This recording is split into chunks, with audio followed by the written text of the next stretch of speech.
रामकृष्ण हरी रामकृष्ण हरी उजळले भाग्य आता अवघी चिंता वारली संत दर्शन आला पद्मनाभ जोड्याला संपुष्ट हे हृदय पेटी करुणी पोटी साठवू तुका मने होता ठेवा तो या भावा सापडला पांडुरंगा करू प्रथम नमन दुसरे चरण संतांची या त्यांच्या कृपेचाच कथेचा विस्तारू बाबाजी सद्गुरू दास तुझा।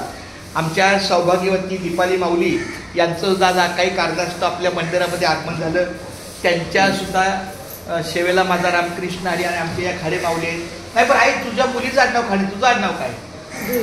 जोईफोडे। हा मग तुझंच भाऊबंद वारले, माझी मावशी तुझ्या भाऊबंदच की लोणंदची। हा चालते चालते रामकृष्ण हरी। आणि आमचे सर्वात माझी आई आहे, माझ्या आईला असंच उदंड आयुष्य लाभो, खूप चांगलं छान छान माऊली रामकृष्ण हरी। धन्य आज दिन झाले संतांचे दर्शन, झाली पापा तापा तुटी दैन्य गेले उठा उठी, झाले समाधान पायी विसावले मन तुका म्हणे आले घरा तोच दिवाळी दसरा। रामकृष्ण हरी।